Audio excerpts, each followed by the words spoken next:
After achieving a small success in my career, I finally summoned the courage to propose to Sophia. Sophia was 3 years younger than me, and we had been in a relationship for a long 5-year period. I had thought that we were finally approaching a happy ending. She often said that she loved my maturity and steadiness, my meticulous care for her, and how I doted on her like a child. However, on the night after my successful proposal, Sophia didn't reply to my messages the whole night.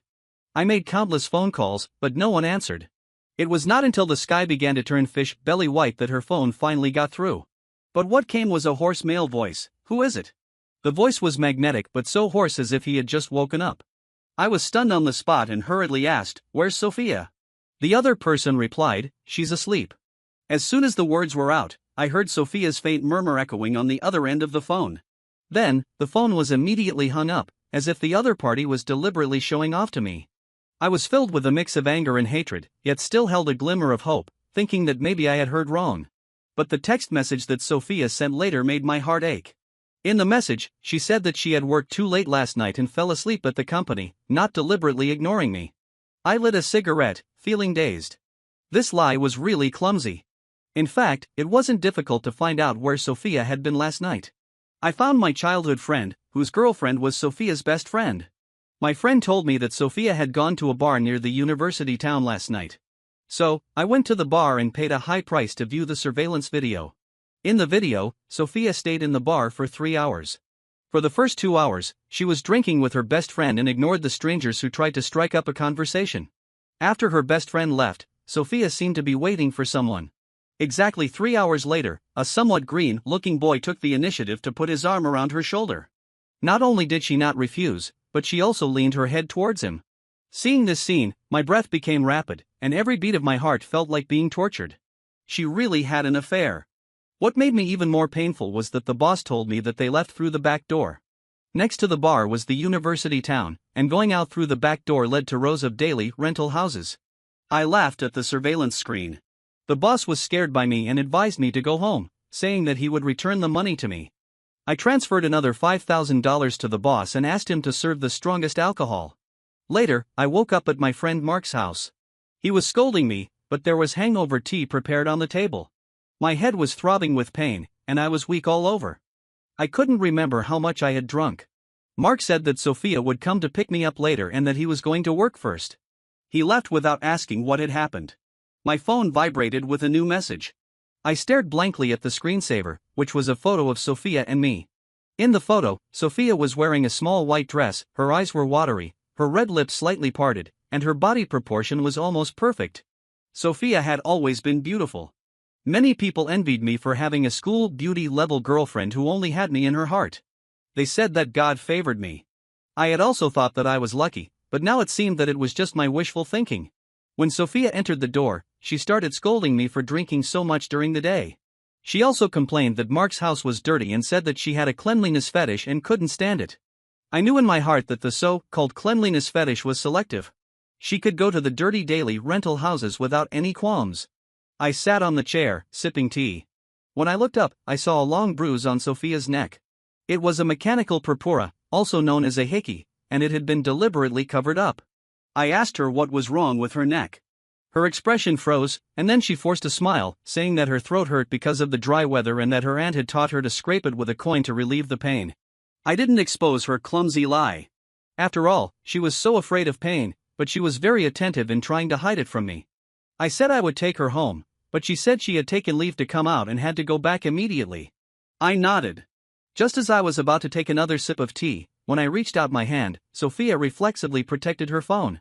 The atmosphere suddenly became awkward. My heart broke a little, and the sense of responsibility that had been with me for years suddenly shattered. I told her to go first, saying that I still had something to talk to Mark about, and I moved my eyes away from her face because looking at it for too long would make my eyes blur. Before leaving, Sophia kissed my forehead, told me to be good, and then turned around and left without any hesitation. I lit a cigarette and took a deep puff. Almost all the photos in my phone album were of Sophia. In 5 years, I had changed 3 phones, but not a single photo was missing. I didn't understand. Could it be that I really had no charm anymore? How could Sophia discuss marriage with me while being with another man? Later, Mark told me that Sophia had quit her job yesterday. She wasn't in a hurry to go back to the company but to return to the other man's side. The surveillance video of the bar kept flashing in my mind. The side face of that boy seemed familiar to me. Suddenly, I remembered that 3 months ago, when the company hadn't received a large order and there wasn't much money in the account, Sophia said she would ask her junior schoolmates for help and that we only needed to provide meals. I agreed. That day, Sophia brought a group of volunteer college students to the company to work for a day. Since I had to deal with the accounts, I asked her to take them for team building first. In the KTV, a boy got too excited while dancing and broke his foot. Sophia offered to take him to the hospital. Her eyes couldn't hide her worry. I contacted the hospital for them and went to visit them as soon as I was done. The boy was lying on the hospital bed, and Sophia was peeling a fruit beside him. The head nurse, who was my high school classmate, praised Sophia for being beautiful and kind-hearted and even joked that the boy looked a bit like me in high school. Now, looking at the boy beside Sophia in the group photo, I was sure that he was the one Sophia had an affair with. Sophia didn't contact me for a whole day, and I didn't take the initiative to contact her either. Now my emotions had cooled down to the freezing point. To be exact, I had no feelings for her anymore. The next night, Sophia came to my house. As soon as she entered the door, she started acting coquettishly, saying that I had forgotten to say goodnight to her last night. I apologized to her. In the past 5 years, I had developed the habit of apologizing first regardless of who was right or wrong. Sophia cooked dinner for me herself. She made my favorite spaghetti, but only made one portion, saying that she had eaten before coming. After cooking, she went to the bathroom to take a shower. She didn't like the smell of cooking oil. I used to think this was a special treatment just for me, but now it seemed just a case of survivor bias. The water in the bathroom was running loudly. Sophia's phone was left in the bedroom. I tried to unlock it with my fingerprint, but it failed. She had deleted my fingerprint from her phone. However, I knew the password of her phone. I opened it and clicked into WeChat, finding that boy. Looking through their chat records, the content was so explicit that it made me extremely angry. I also saw that Sophia had asked the boy out for the first time a month ago, saying that she wanted to give him her first sexual experience and that he should never appear in her life again after that and not affect her marriage. I then checked the call records and found that they should have contacted each other by phone before and then switched to WeChat. I continued to look at the chat records between Sophia and her best friend Emily. Emily reminded her that she was getting married soon and should be more focused. She also said that she had told me about Sophia going to the bar and asked her how to explain it. Sophia didn't seem to care. Emily also asked her if she still had feelings for that young boy. Sophia said that I had a strange smell recently, like an old man smell, and that she might be tired of me. I put the phone back in place and seriously thought about the changes in our relationship. What exactly made Sophia tired of me? The changes in our relationship probably started after the volunteer activity. Sophia likes small surprises in life, but I was so busy with work during that time that I almost always came home at dawn. Sophia had asked me to travel with her more than once. Later, her demands were reduced to going to a ski resort, an amusement park, or playing a live-action role-playing game. But I was too tired. Every time I asked her if it was okay to push aside my work and accompany her to play for a day, I got a refusal. Listening to the sound of water in the bathroom, an evil thought surged in my heart. I opened the bathroom door and pressed Sophia hard against the corner. She was terrified, and her voice was tinged with sobs. I put my arm around her back, and those explicit chat records kept emerging in my mind. Anger made me lose my rationality, and I wanted to leave marks on her body. The more she resisted, the angrier I became. I had respected her and hadn't touched her in 5 years, but she had easily given herself to someone else. Just as I was losing my mind, Sophia murmured in my ear that she wanted to give herself to me after marriage. I instantly sobered up, as if being poured a basin of cold water. I rushed out of the bathroom and went to the balcony. The night wind made my heart agitated, and my hands were shaking so much that I couldn't light a cigarette. Her words made me feel sick. After Sophia took a shower, she pouted and asked me to come back inside, saying that she would be mine sooner or later and that I shouldn't be in a hurry. That night, I lay on the bed with my back to her. She hugged me from behind, but I dodged, saying that I couldn't fall asleep, and then went back to the balcony to smoke. My thoughts drifted back to the past. Sophia and I were college classmates. I fell in love with her in my freshman year. I confessed to her after drinking some wine, but she didn't agree, saying that love was hard to last at this stage and asked me to wait until we graduated from college. I did it, and she also kept her promise. Our love became a story that our relatives and friends envied. When we just graduated, we had no money. My family hoped that I would take the bar exam and become a lawyer, but I wanted to start a business. Only Sophia supported me, was willing to endure hardship with me, and even went out to work to support me. She accompanied me throughout the 5-year period of starting a business. Until this year, my business was successful, and I could earn hundreds of thousands of dollars. The problems of the betrothal gifts and the house for marriage were solved. I got her a supplementary bank card, hoping that she could spend money freely. When I got the order, I thought I could finally give her a home, but now she seemed so strange. Our 5-year perseverance seemed to have become a joke. I asked Mark to come to my house for tea and told him that I wouldn't marry Sophia. Sophia had a lover, and they had gone to a hotel several times. Mark couldn't believe it. I projected the bar video onto the TV. After watching it, he was too shocked to say a word. I asked him to help me find out information about that male college student, and he agreed. Before leaving, he asked me if I was calm when making this decision. I laughed and cursed him, saying that if I wasn't calm, I should be drinking alcohol now. I returned to the company.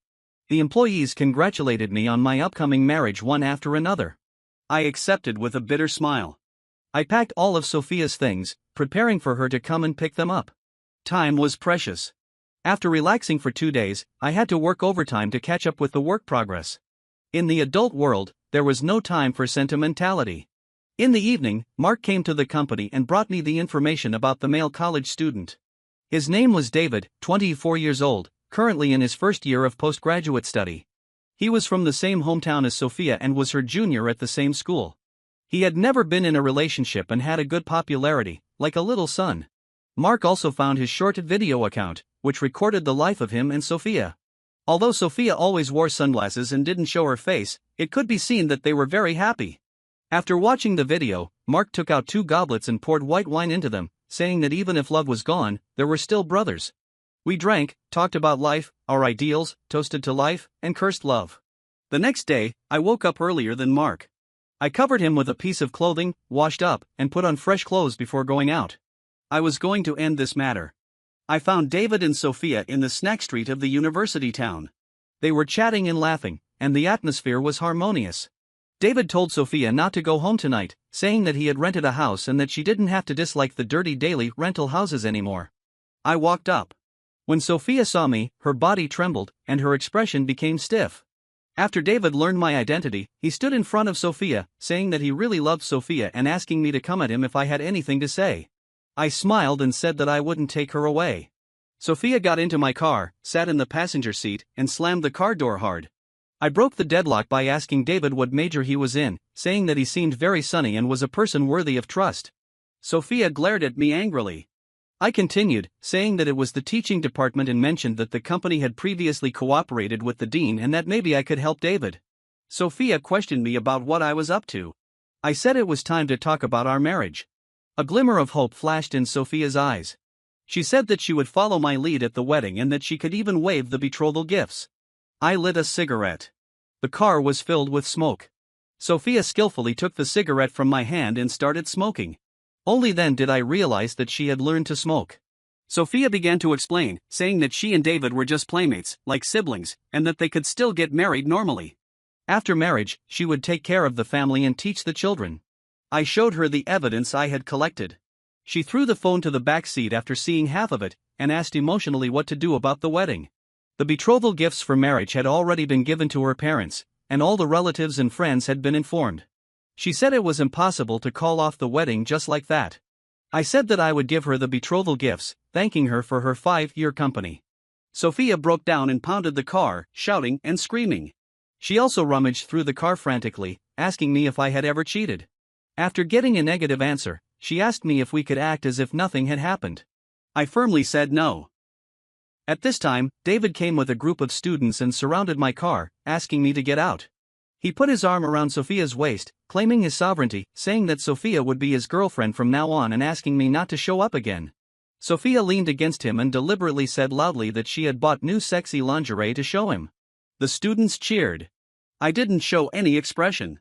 I got back in the car and fastened my seatbelt. Then David came to knock on the car window, saying that he had deliberately answered my phone. I congratulated him expressionlessly and then rolled up the car window and left. Mark asked me if I felt sad. I said I didn't feel sad at all. Instead, I felt a sense of relief. I had figured it out. The only reason Sophia could give herself to David but not to me was that she didn't love me enough. We had experienced so much, and we didn't have the courage to break up.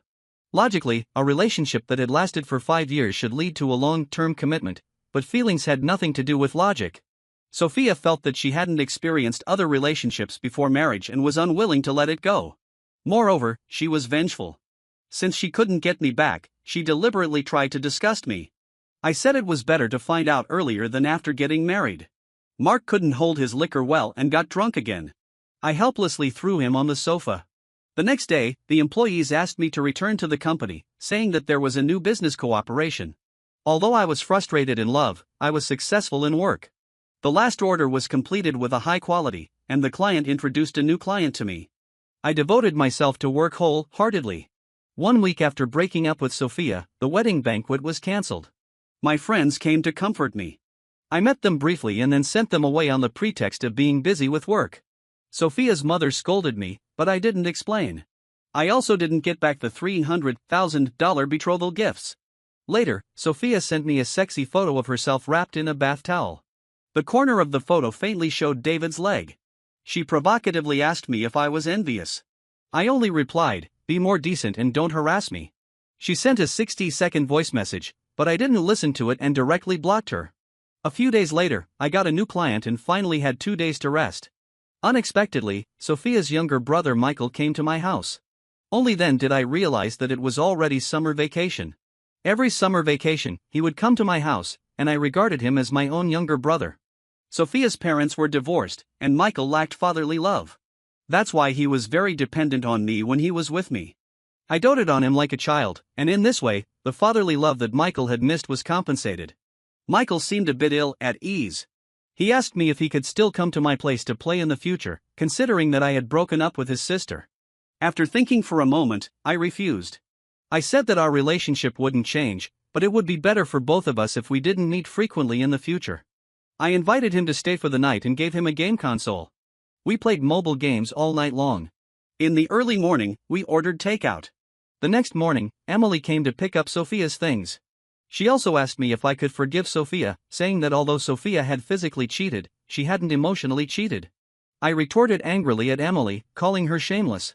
Then Emily said that I couldn't bully David and questioned whether I should apologize to Sophia. When Michael heard this, he came out to stand up for me. He said that in this relationship, Sophia didn't put as much effort as I did. Sophia had always been willful, taking it for granted that others should be nice to her. Emily was left speechless and picked up the things and left. I was going to move. Now that I had some money, the original house seemed too small. I wanted to change to a bigger one so that my parents and friends would have a place to stay when they came. Mark came to me to apologize on Emily's behalf. He also said that their relationship was in crisis.